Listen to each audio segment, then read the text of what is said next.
después de esta apertura,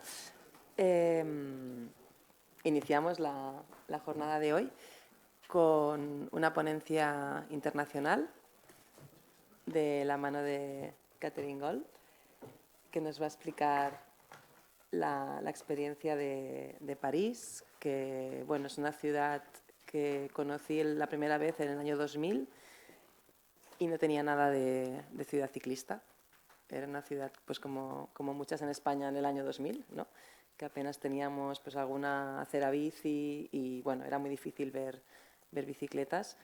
Pero es una ciudad a la que he ido visitando a lo largo de los años y realmente para mí el gran cambio vino en el año 2021, ¿no? Justo después de la pandemia.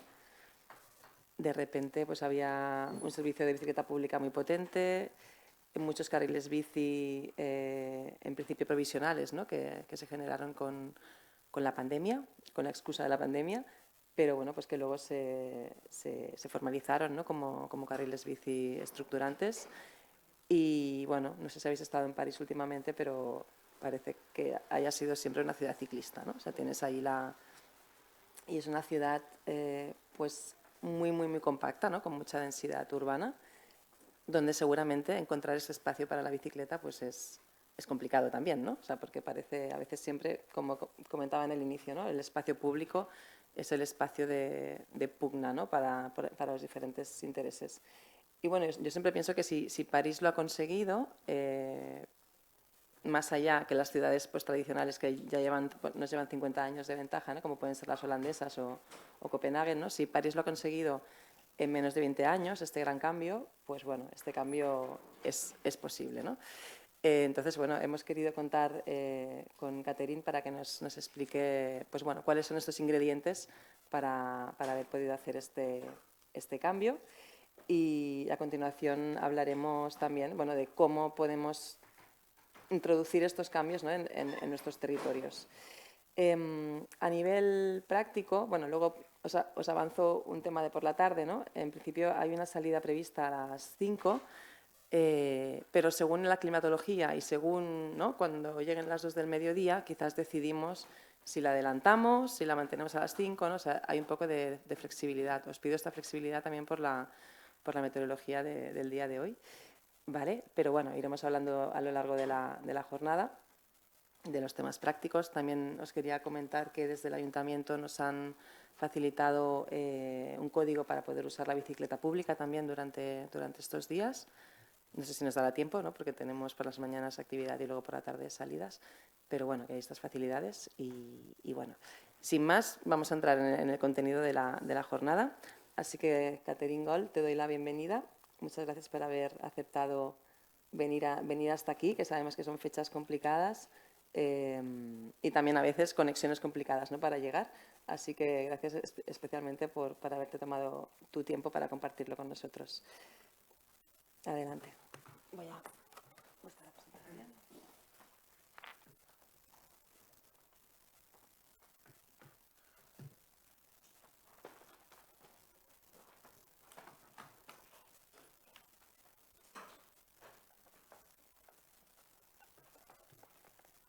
Hello everyone. I'm really sorry I can't do this. Yeah, hello. Hello everyone. I wish I could do it in Spanish, but I can't, so very happy to be here. Thank you, Sylvia. Thank you to everyone for this invitation. I am going to explain what we did in Paris. In the bigger frame, I think that's what the introduction was about as well, of quality of life. The bicycle is one element of a long piece of work around improving quality of life in France and in Paris per se.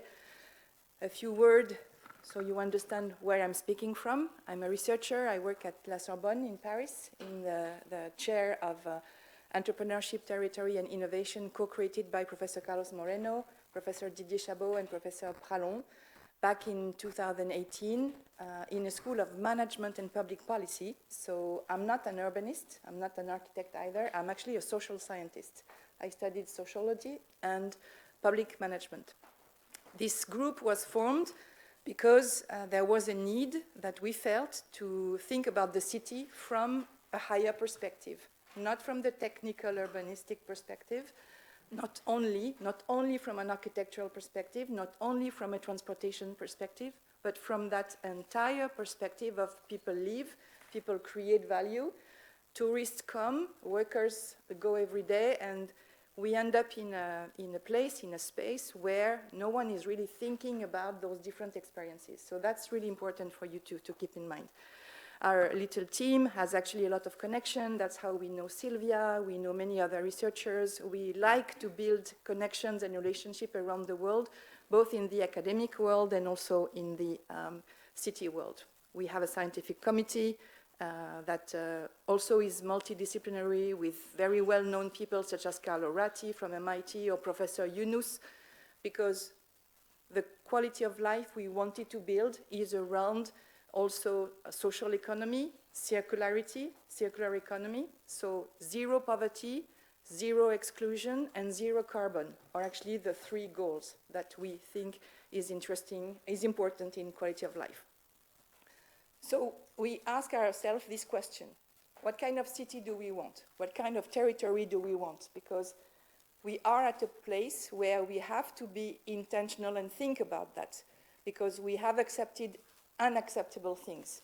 We travel a lot, we have more space for cars than for people, our children don't know how to interact in cities, there are not enough public spaces, not everyone has a balcony, a terrace, and you need to have access to green spaces.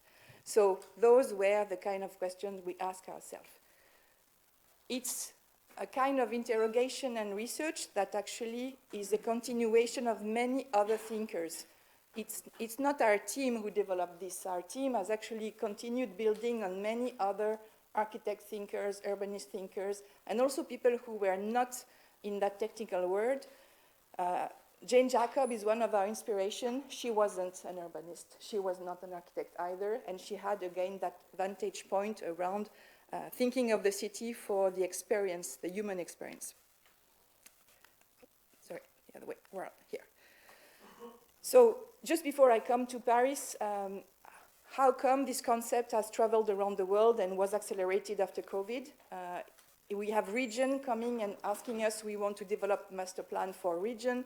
You see on the left-hand side the master plan of Paris. Paris has now integrated X-minute city in the local urbanist plan, which will last for 10 years. So one of the difficulties, as you all know, when you develop policies for cities and territories is the election rotation. After 3, 5, 7 years, people change, and so policies change, plans change. When you get to an urban plan policy, then that doesn't change anymore, and you can build on it. So this concept has been of interest for many people because, again? Would you like to use this one? Oh, yeah, maybe. Yeah. Maybe feel more comfortable. Thanks. So why is this concept interesting for people? Well, I said it because we have accepted unacceptable things, and we have built cities in relation to that. So to cut a long story short, zoning and ultra specialization and concentration of function. You see Vancouver urban plan on the 3D view. All of the cities look the same. We have the business district, we have the cultural district, we have the shopping district, and we put houses far out from the cities where people live. This is the result of a number of years of doing this, and this has created the situation we are in, and I'm not going to go spend time about showing the crisis with climate. When you have climate problems, then the entire city is basically congested and blocked out.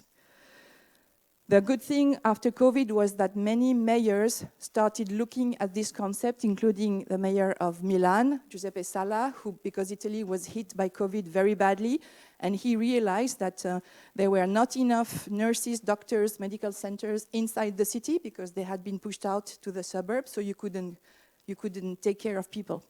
But also institutions such as OECD, UN Habitat, of course, the climate researchers also are showing environmental evidence that this is good for the environment. It's good for the people, of course. I could have put here as well the World Health Organization, who is, and I think it was discussed before, showing that personal health, human health, will benefit from this as well. But the main thing is that this model and I will define it in a second, this model of accessing in proximity all the things you need to have, it's all of us who can really easily adapt to it. Don't need to go to school to actually go to the local bakery, the local coffee, your doctor, the school of your children, your job. And as you see, this is a picture from Paris. Those are pictures from Paris. No one had to teach the Parisian, us, to use bicycle, to do micro-routine mobility. This came very naturally when you offer the infrastructure, when you offer the shared bicycle, but when you also redistribute all the services. Because the reason we don't do it is because we have accepted to live far away from our job and far away from the school or far away from the other things because we have cars. And so all of us usually have cars and have an okay life, but so many people don't have cars, are dependent on public transportation that do not put into place those services. In our side, it's a new scientific field. We are so happy that architectural schools, but also sociological school, engineering schools, and of course, philosophical school as well, are looking into this field. What does proximity bring to people in health, in environment, in relationship, in politics? The political situation we are in right now with fragmented political groups and extreme opinion is probably a result of the zoning and the externalities of people outside cities. So those are different publications. Of course, I'm going to finish this introduction by saying, of course, this is a concept that's very disputed. And you've heard that probably here in Spain, but also internationally. Our colleague from Barcelona, Oriol Marquet, has actually studied the critics and the negative responses to the 15-minute model or X-minute model. And it's normal. Jane Jacob, too, had a lot of backlashes, obviously, in New York. Every time you want to make a change to collective policies, people react. And as you can see, you have to sort out those critics. Is this the conspiracy theory side that is against everything, including truth that we all accept? Is it really scientifically driven in feedback, or is it simply other sort of critics? It's okay to have that as long as we really discuss in detail what we talk about. The sketches on the right is just to show that when we talk about quality of life, you have to look at those three levels. The pink one is the governance level. What can you do at the territorial governance level to enable bicycle mobility, to enable quality of life? The second level is the infrastructure. Do you build the bicycle lanes? Do you create the shared bicycle system? Do you train the children to run bicycles and so on? And then the third level is the behaviors. Are we changing our life? Are we adopting new ways of moving, using public transportation or a bicycle? And you need to work at all three levels. And this is what we have tried to do in Paris. So this is simply to use a metaphor. I don't know if you know the story of this elephant that is being touched by blind people. And the people who see the big nose thinks it's a snake. The people who see the very hard skin thinks it's a tree or a wall and so on. And none of them see the whole animal because they can't see. They can only touch. So if after this morning you hear people talking about the model and say, oh, it's bad because it's about not allowing you to go where you want and shortcut your liberty, your freedom, that's not the point. And hopefully I can demonstrate that in this session. So what is a city that builds on proximity? It's a city that creates services, so there is really a service component in a polycentric format, which means we think, as public authority, but also as private stakeholders, where are the shops, where are the hospitals, where are the schools, where are the offices, and this builds an ecosystem of polycentric neighborhoods. It's for people. It's bringing back people in the city in terms of space allocation, in terms of quality of air, in terms of training for the children. Then it's placing nature and biodiversity also in the urban plan, and obviously it's about creating life everywhere in the city and not having business districts that do not have life on weekends or in the evening. For example, we study cities at night, in the evening as well. Where do you go to have fun, to see your friends, to socialize, and not stay in your apartment alone? Sylvia mentioned it, but the X-minute city model is not a universal model. It's a model that you have to specify for people. A family with 2 small children has different proximity needs. They need to be close to the kindergarten, the elementary school, a pediatrician. So within the different services, there are specific areas they need to access. Elderly people have other needs. Young people have other needs. So we study those breakouts and those portfolio of needs. We publish this. This is in open access. We are researchers. We are not consultants. So everything we do is to be shared to create a universal model that then you can specialize and adapt, because for sure, proximity is highly contextual and local. If a city is hilly, like Paris has Montmartre, well, the bicycle, they all go down from Montmartre, they never go back. So you need to study that topography, and it's true for many other cities, the bicycle expressions, and that's why we have created tools. We have created tools to study, thanks to digital technology, the distribution of equipment, but then we also do qualitative projects and qualitative workshops with people. If we had time, I think we should do one, but we don't. And again, I said to create change, you need governance, you need infrastructure, and you need behavioral change. So we try to address those in our project. To build proximity, and I'll come back to Paris in a second to give the context, to build proximity, you need to line up all the scales, the regional, the local, and the very local at the neighborhood. And all of this build the vision. For Paris, it's almost 10 years. In fact, in June, we celebrated the 10th anniversary of the Agreement of Paris. And we are organizing a conference in September in Paris to also celebrate that, because it takes a long time to align all of this, including the region. I'll be showing you that the city of Paris has now, in the urban plan, the X-model city, but now the region is also doing that. So you can really connect. When you live outside of the city center, you have the same sort of logic as when you live downtown Paris.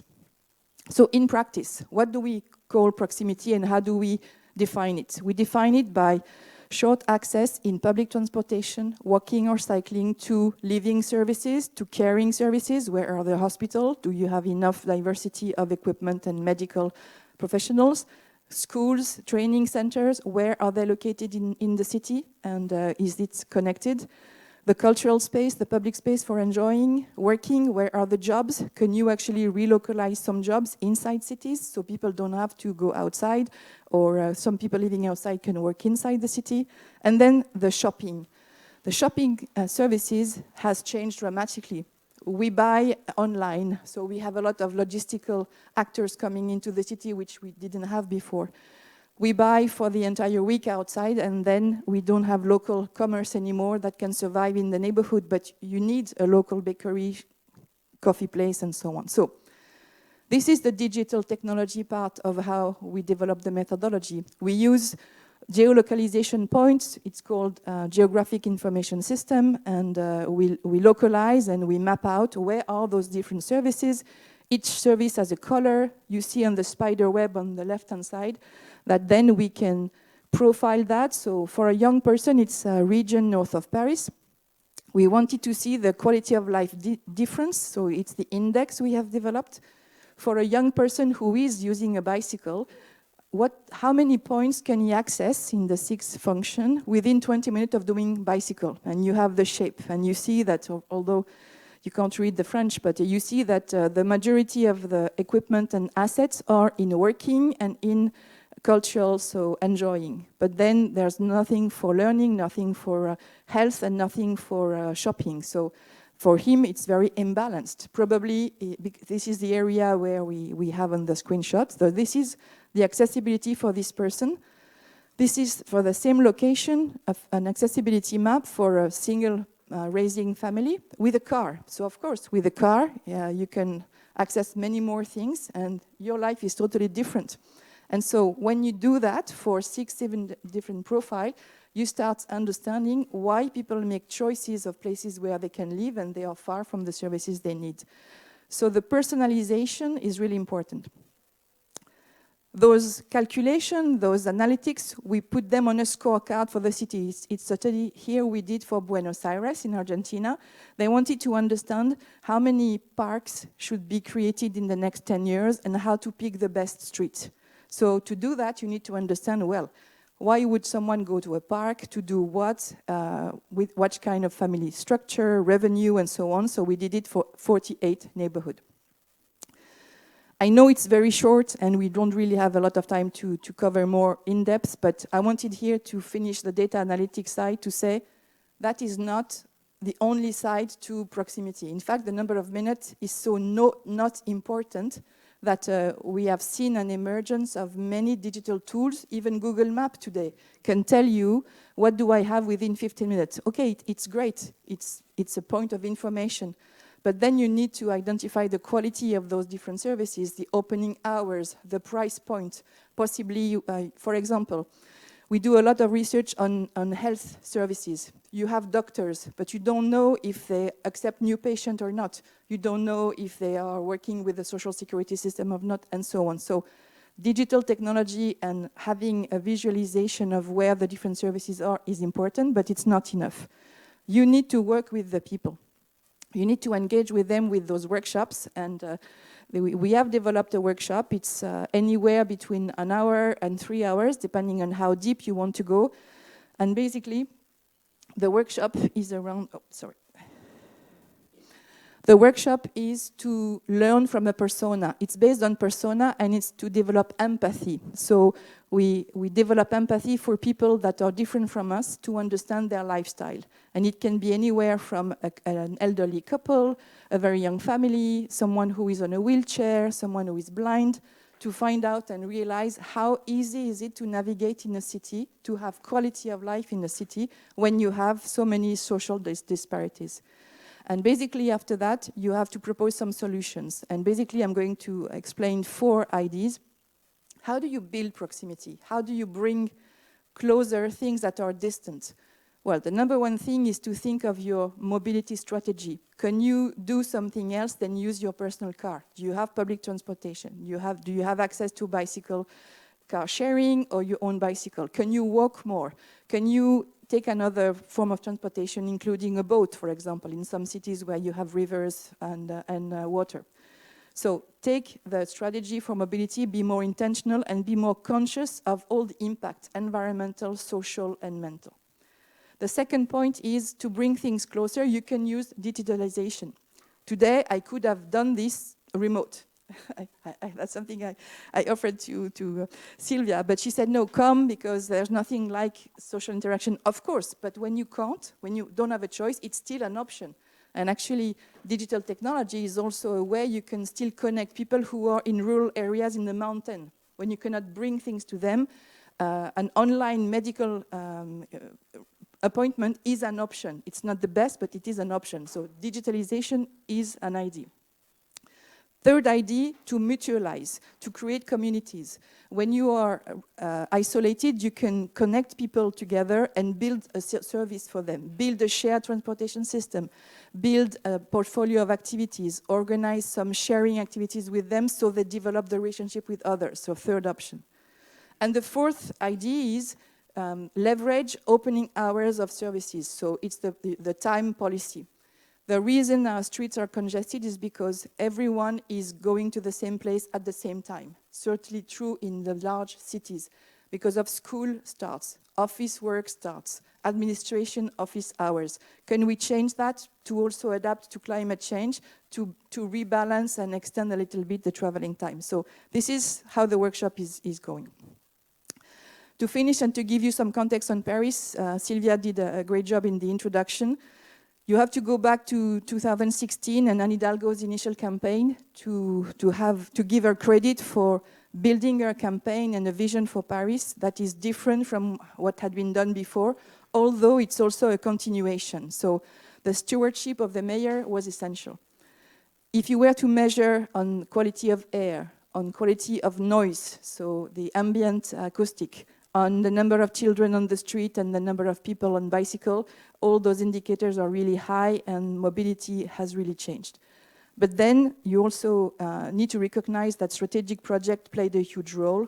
We don't have time for the video, but I'll give the link and you can have a look at it. So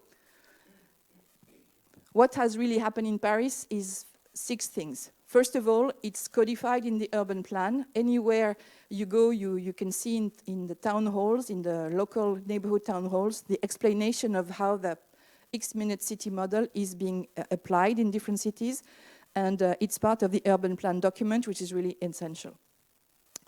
The second pillar is include people like children and the invisible people in the planning decision. So streets for kids, which I think you're familiar with here, is something that has been generalizing, and it's going to be more than 500 garden streets and streets for children by the end of Anne Hidalgo's mandate, which means whenever it's possible, a street that distributes an elementary school is close to cars and is vegetalized. So it becomes a mini park. So right from elementary school, you send children a message. You can have a place in the streets, in a city. You don't need to wait for the weekend to go out to the rural areas, the suburb, to actually be able to play on the street. And this creates a set of activities for the neighbors. When we document those projects, we see elderly people who go down from their building to see the children in the morning, at noon, in the afternoon, so they see the life. Because when before, people were dropping by cars and dropping the children and no contact. But what this changed as well is families, because they cannot drive their children to school, they walk, or they take a bicycle, or they take public transportation. And so the next segment is also by walking, by public transportation, or by bicycle. We have broken that micro routine of jumping in the car to drive the kids. Of course, it's Paris, so you don't have the bus shuttle service that you have in some other territories. I'm concentrating on Paris because of the time today, but this concept can be applied in territorial areas or rural areas, and this would be applied as well. I can't cover that, but the extension of the Kids for Street project is also the schools' yards. You see the image on the right. There is a program also to totally change the schoolyards in schools and create more vegetation areas, build gardens, so you reconnect the children to nature as well. Third pillar, a lot of green spaces, a lot of new areas and different types of vegetation environment, which are really amazing. And of course, bicycle areas. Local commerce. If you want to rebalance the activities, you need to encourage small entrepreneurs, local entrepreneurs, short circuit, so people can eat the vegetable and the fruit that have been grown nearby, not coming with a lorry from another country.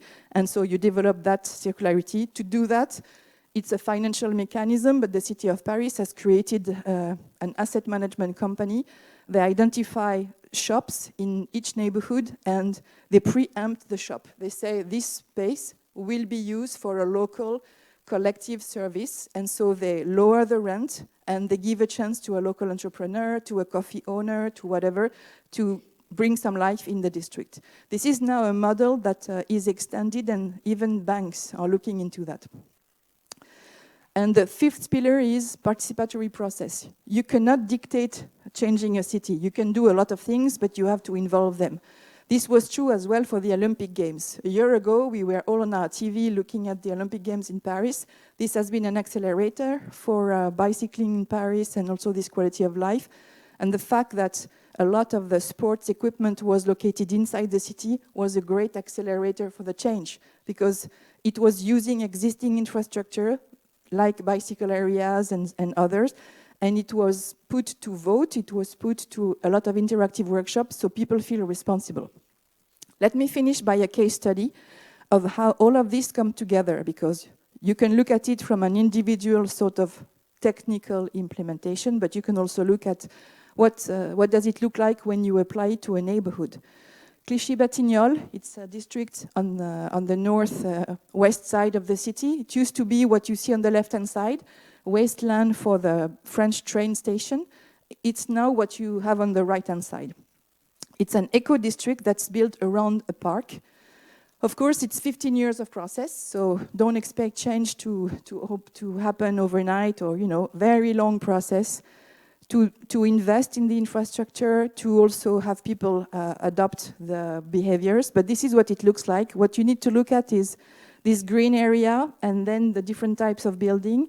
And basically, this gigantic park is the garden of all the neighbors, because there are no streets. It's a place where you go. If you have a car, there is a parking place underneath, but most people don't have a car. In Paris, the car ownership rate is very low, and they enjoy accessing this green area. We've applied this workshop I talked about. The wheel you see are the 6 social functions. And we worked with the citizen to say, okay, so how many families do we have? It's a new neighborhood with something like 4,000 new families sharing spaces in different financial models. And they have schools, they have fitness sports, they have public services, medical services. There are student buildings, elderly buildings, and so on. This is what the space looks like. And it's really now the new model and a new process for Paris for all the big projects that have been created. And this was a big implementation learning as well. If you want to integrate those different components, you need to develop governance large projects like this one. To finish off, this happened to be quite positive for people living in Paris. So the level up in the administrative governance, which is also the other political party, actually said, wow, we've seen quality of life improve in the city. We want to build on that. So for once, it's actually quite smart. So the Région Île-de-France, it's the region, will actually follow what Paris has done inside and extend it because we share the same metro line. We share the same transportation. So they will build as well this polycentric concept, which means less suburban may have to go to the city center because there will be offered services nearby as well. Because proximity is more difficult in suburban area. City centers, we are built like that. You have actually density, but when you live far away, because you cannot afford to live closer, sometimes you are in desert. So it's a good news for us, and the fact that you can work at a region, at a city, at a neighborhood is really how you can build that. So this is my final slide. Because we are really passionate about this and we think active mobility, quality of life, inclusion of people is really important, we have created an association as well. It's the Global Observatory of Sustainable Proximities. You see the logo on the top right corner. It's an initiative that we co-created with UN Habitat, with C40 cities, and with UCLG, where we build together those learnings from projects. We publish articles. We also hope to support bills of law and policies in different countries to get this movement going and share more quality of life around proximity. Thank you very much.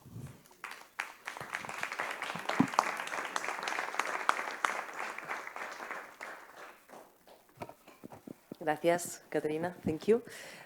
We got a request from our president. He was asking if we could watch the video, if it's possible, because there are some minutes. Is it a long video? It's the internet. No, we need to go on the internet. Okay.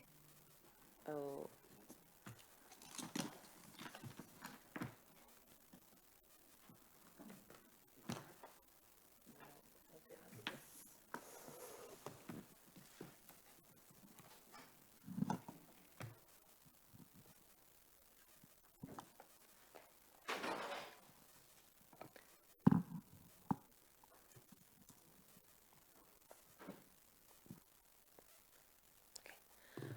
A continuación habrá un diálogo con Caterina y también Enric y Benjamí, pero no sé si tenéis alguna pregunta específica ahora para Caterina, también la podemos hacer si queréis,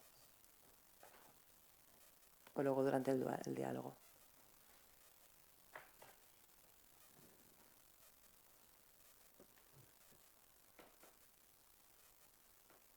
I thought you had the link.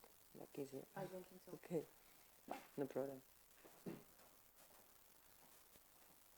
Don't worry, Caterina. Okay. Tenemos una pregunta de Nora.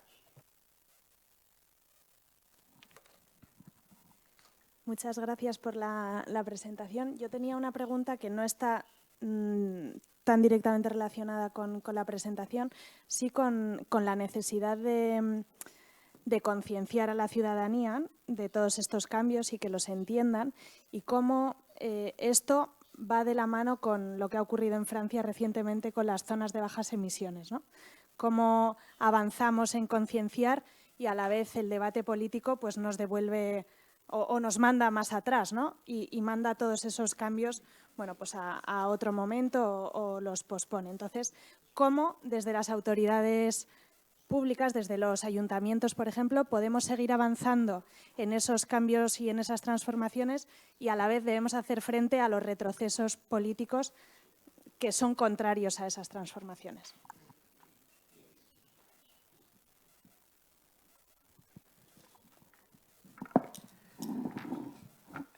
Yes, absolutely.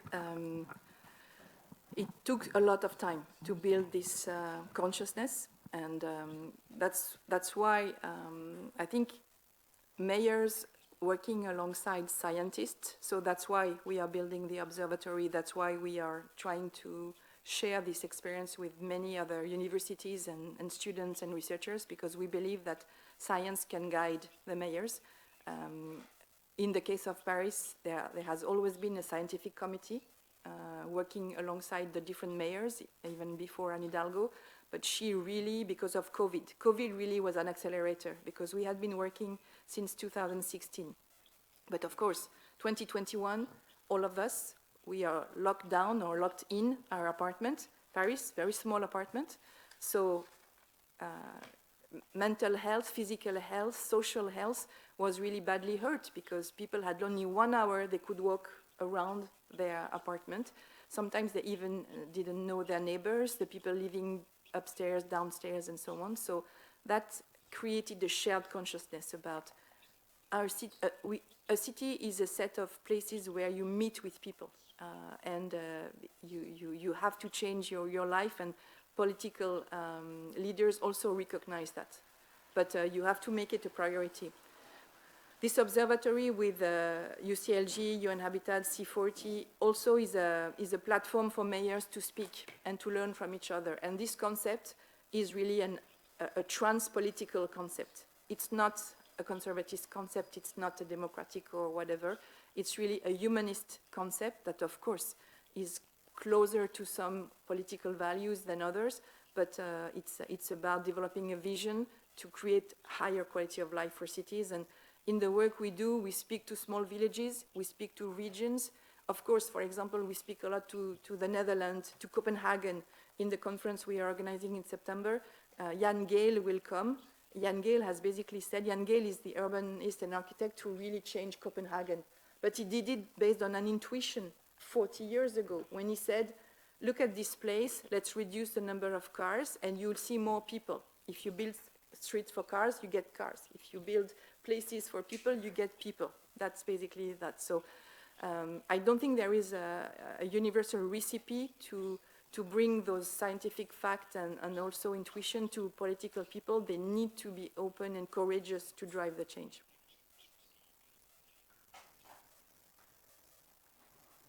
Gracias, Caterina. En efecto, los datos son muy importantes y más que los datos, el relato, ¿no? que viene después de los datos, porque al final con datos solos, si no los interpretamos y los sabemos explicar, que es como la clave de estos cambios que tanto cuesta conseguir, ¿no? Y en efecto que en Francia, ¿no? pues hayan pasos hacia atrás en estas políticas que nos está costando tanto avanzar, es una muy mala noticia para España, ¿no? Porque realmente ¿no? Francia es un país muy cercano, siempre pensamos si Francia puede, nosotros también, ¿no? Entonces, cuando vienen malas noticias de Francia, también yo creo que nos preocupan en especial. Pero bueno, confiemos, ¿no? La salud de la ciudadanía es algo que tiene que preocupar a todos los políticos, sean del partido que sean, por lo tanto, confiemos que esto cambie en breve.